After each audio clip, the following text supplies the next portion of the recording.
Урматтуу депутаттар, Жогорку кеңештин бүгүнкү жыйынында мугалимдердин укугун коргоо жана алардын кадыр баркын жогорулатуу маселеси көтөрүлдү. Ага ылайык Бузулар кодексиндеги мугалимдердин статусун жогорулатуу боюнча беренесине өзгөртүүлөр киргизилип, 1000 сомдук айыпты көтөрүү демилгеленди. Эл өкүлдөрү тиешелүү органдарга агартуучулардын кадыр баркын жогорулаткан мыйзам долбоорун иштеп чыгууну сунушташты. Билим берүү министрлиги болсо бул боюнча иштер жүрүп жатканын белгилейт. Акыркы мезгилде ушул мындай окуя болгондон кийин бул кылмыш жана жаза кодексинде ошол мугалимдердин аброюна, алардын ошол ишине тоскоолдук кылган бир жагдайларга азыр министрлик тарабынан дагы атайын мындай топ иштеп атат.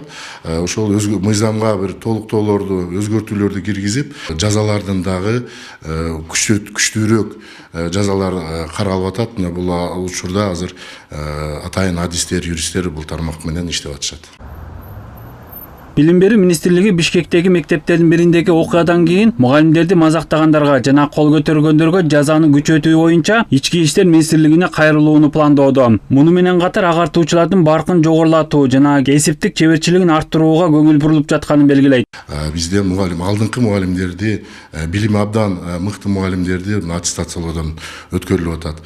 Жакшы аттестациядан өткөн мугалимдер 1 жыл бою 5000 сомдон айлыгына эмгек акысына кошулуп атат. Ар бир сабак предмети боюнча мугалимдердин мыктылары тандалды.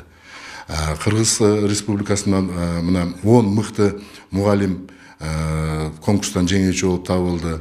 4 мектепке чейинки билим берүү мекемелеринин кызматкерлери мыкты кызматкерлер деп табылды. Ушундай жыйынтыкка жеткен мугалимдердин ар бири биздин республикабыздагы мыкты мугалимдер. Бул мугалимдердин тажрыйбаласын биз жалпы республика боюнча дагы таркатайлы, жайылтайлы деп жатабыз. Президент Садыр Жапаров республикалык педагогдордун кароо сынагынын жеңүүчүлөрүнө сыйлыктарды тапшырып жатып, мугалимдердин коомдогу ордун белгилеген. Мамлекет башчы агартуучулук, тарбиячылык жер жүзүндөгү эң улуу кесиптердин бири экенине токтолуп, аларды маанилүү иш-чараларды эле эстебей, дайым коргоп, колдоп туруу зарыл экенин белгилеген. Бир окуучунун апасы мектеп мугалимин баламды урушасың деп тилдеген жагдайды көрүп, абдан капа болдум. Сабак маалын 45 мүнөттүк сабак учурунда ата-эне түгүл, ошол мектептин директору эле эмес, керек болсо министр дагы барып, ошол сабакты токтотууга укугу жок. Ал эми жогорудагы жосунсуз жорукта 45 мүнөт сабак токтогон аз келгенсип, мугалим деген улук аттын кадыр баркын тебеленип, ошол жерде мугалим болом деген канча окуучунун шагы сынганы уже көрүнүп турат да. Мындай түркөйлүккө мектепте да, бала бакчада да керек болсо коомчулуктун кайсыл жеринде болбосун жол бербешибиз керек.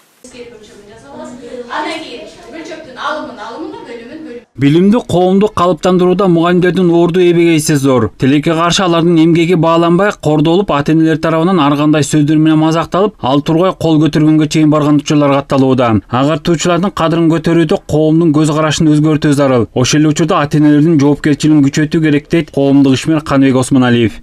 Илгери ата-эне деген мектепке барганда зыркырап турчу, анткени өзүнүн милдетин билчү. Ошондой системаны сактап калган өлкөлөр өнүгүп өсүп атат. Ошондуктан менимче президент өзү ошо бир жакшы кадам таштады, эми экинчи кадамды таштап, менимче коопсуздук кеңешинин атайын отурумун өткөрүш керек. Мугалимдин статусу менен окуучунун статусун бир жансылык кылып, ушул эч ким тийишпей тургандай кылып чечип коюшубуз керек. Агартуучулардын укугун коргоо маселеси социалдык түйүндөргө тараган видеодон кийин көтөрүлдү. Тасмада мугалим эже менен окуучунун энеси кайма айтышып жатканын көрүүгө болот. Көп өтпөй видео Бишкектеги номер 57 мектепте тартылганы белгилүү болду. Окуядан кийин Ленин райондук милициясы тарабынан жаранга карата чара көрүлүп, сот тарабынан 1000 сом айып салынган. Дүйшөн Шаршенбеков, Элдар Анарбеков, ЛТР Бишкек.